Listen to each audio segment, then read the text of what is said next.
Hi everyone, welcome back to video number 4. And Nan, we left off where you were in Joshua Tree on a retreat and you got a call at 6 a.m. from Dad, and this call was very impactful for what's about to happen. So what was going on? I'm just going to backtrack a little bit so everybody understands the timing of everything. From 2015 to 2016, when I got that call, we as a family had already been dealing with my mom, who told us in early 2015 that she had ovarian cancer. And when I found out that she had the cancer, she had already immediately decided that she was going to be in surgery that week, get it taken care of with radiation. So there was no figuring out, are there any natural things that we could do or anything like that. And that was her decision, and that's what she did. They said they got it all. She was put through a lot. You know, as everybody knows, cancer patients go through a lot. She lost a lot of weight and she was very frail. She was getting better and she kept going back month after month, and she was, clean bill of health. Then in 2016, when I was in California, I got the call from your dad to let me know that the doctor had told her the cancer had come back. At that moment when he told me, I really felt like we have to find something natural, because I don't really know if she's going to be able to handle any kind of conventional stuff again. So when I was walking up to the yoga place that morning at 7 a.m., there's all these trees around me and this desert path that was leading me up to it, and these cactus trees, Joshua trees. It was pretty awesome.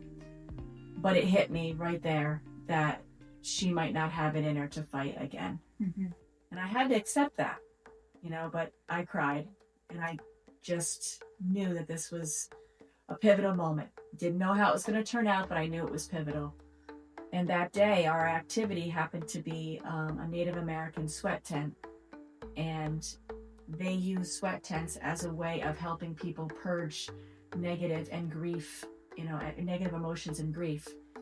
And so that happens to be my activity for the day. When I was in there, it was like 120 degrees, and the shaman is beating on the drum.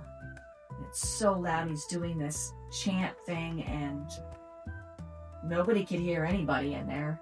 And it was so therapeutic. 2 days later is when that camp ended, so I was heading back home now to deal with, okay, here we go. Yeah, I think it's pretty amazing that you did have that time to release before moving back into the unknown with Mimi J. Yeah. I feel like it gave me the strength to be able to come home, clean slate, let's figure this out. When I was at the Truth About Cancer Symposium, I did learn quite a bit. I learned about a place in Tijuana, Mexico called the Hoxie Biomedical Center. I showed it to my parents. They said, let's try it. We flew into San Diego, went over the border in a medical van, took her to the place, got the medicine, got the protocol. The whole thing cost $1,800. Got her home.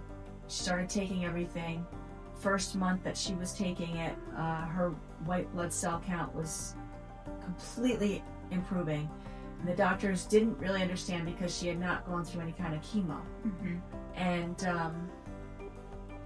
And so my mom did tell her, well, this is what I'm doing. And so the doctor didn't, disagree. She just said, okay, keep doing what you're doing. Second month, my mom's numbers were still improving. She went to a funeral for a friend. She did not realize how her immune system was vulnerable. She didn't wear a mask. She caught something from somebody at this funeral, and it involved, vomiting and diarrhea for a couple of days. And she stopped taking the medicine and the herbs and everything because she couldn't keep it down. It was really gross coming back up.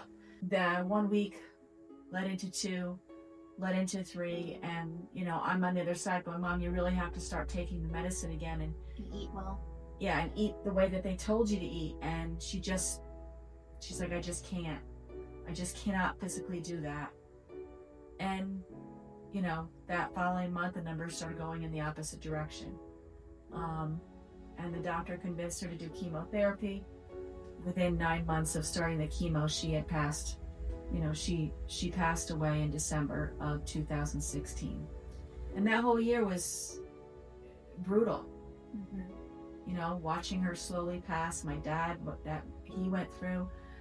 But then on the other side of it, buying the office, having to get new drops, the website, the upcoming celebration that you were gonna host, the celebration we had to host, right? There's a lot of moving parts. A lot. Business-wise, personal-wise, yeah, it's a lot. We did our celebration of life in December, and funny story. Go ahead. My brother is friends with Brant and Heather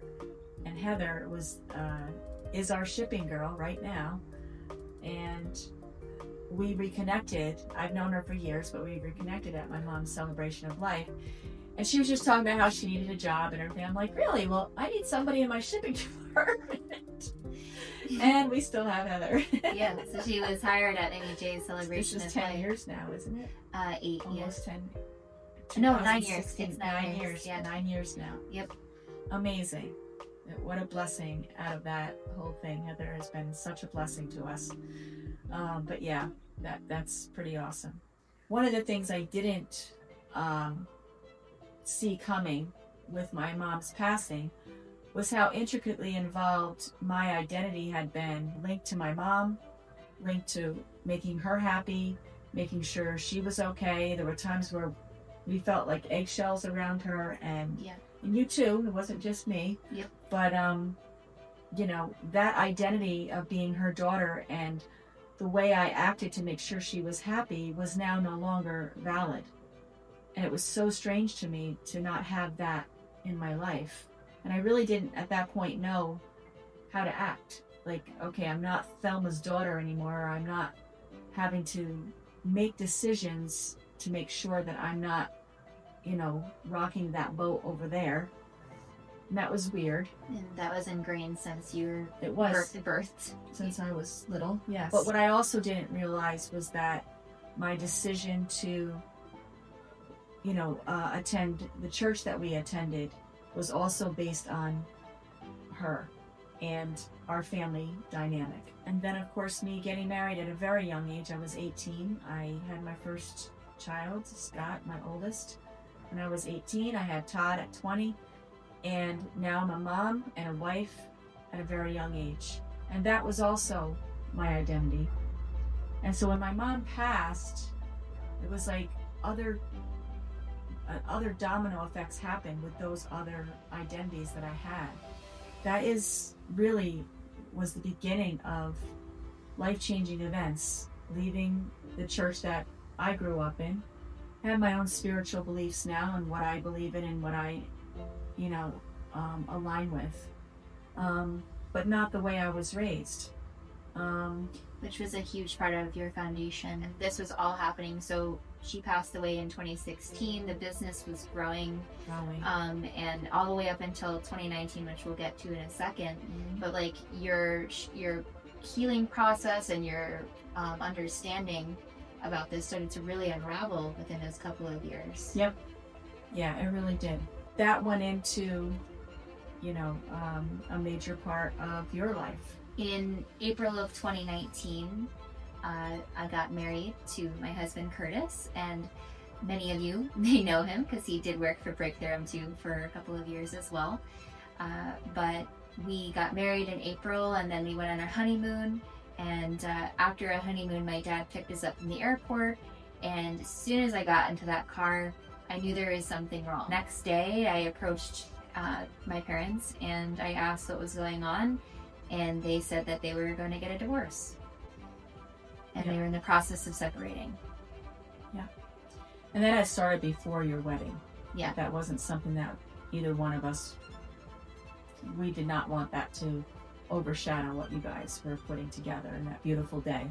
Yeah, I mean, that was another major, pillar that my life was built on, my identity was built on. And I just really felt like I had to find out who I was. I wasn't Thelma's daughter. I wasn't just, a Christian churchgoer. I wasn't just your mom. I wasn't just a wife. And that's where I started making those changes in my mind. Okay, who are you? And things changed from there. They really did. The divorce was very difficult on everybody. I mean, you know, it was a family business, and your aunt, dad's sister, was a major part of our business. And she endured all of it too, and she stayed, and you were there, and I lived and worked with them. you lived and worked with us. It was definitely a time of navigating major emotion, major just changes, and trying to make it work as best as possible, as well as just keeping the day-to-day running normally as best as possible on that front. Everybody just, you guys were amazing, and you always kept it together for the clients, for the company, for, you know, everybody involved. Yeah. You know, and I would say the three of you too were really rock solid for the two of us who were, you know, dealing with it. So, and it made it even doubly hard, I would say, obviously, because it wasn't just untangling a marriage. It was untangling a marriage with entangling at some point a business. And that wasn't always the case. It did go there, but I think it was just an inevitable part that obviously just had to happen. yeah. And it did happen, so it was meant to happen. That was a very rocky time frame for us. But of course, like you just said, we really did try to keep, and we did. We kept our focus on clients and service and showing up every day, even though that was in the background. We didn't really let it affect our work to serve our clients the best way we could. 2019, you know, that was something we were all dealing with, and then come 2020 was obviously a major shift for the entire world, and that was COVID. COVID was very difficult on this company. Yeah. Because we always depended on our beautiful, thin little billboard people out there in the world inspiring others to lose weight too, because they were able to do it. Right. And that just shut everybody in the house, especially here in New York.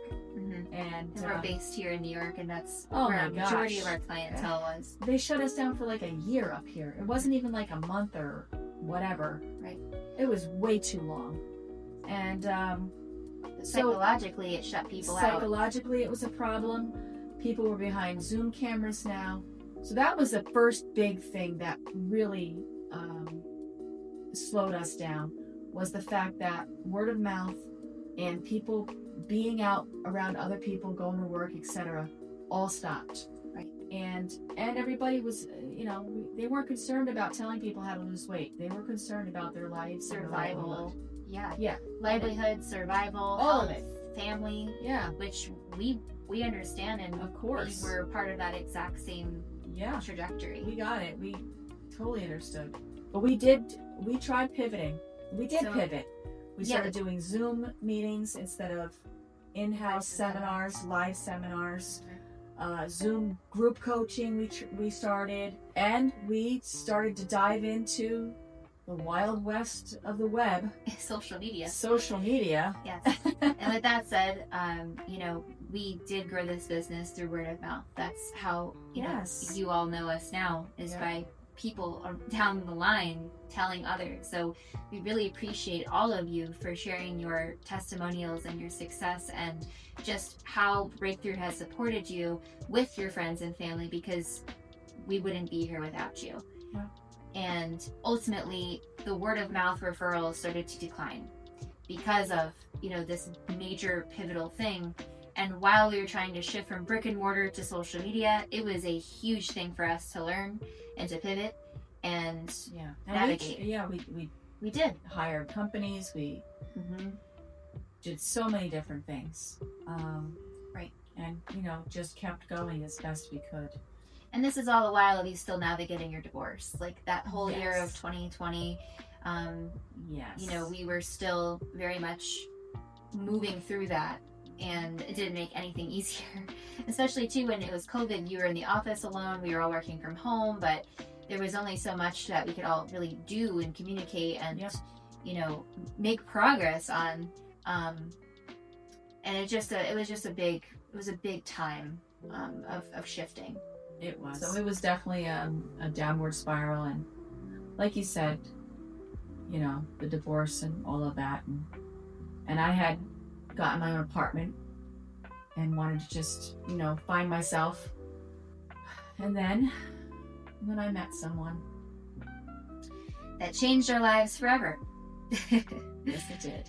And we will pick up on that in video number 5. And we appreciate you watching today. And we'll see you soon. Thank you.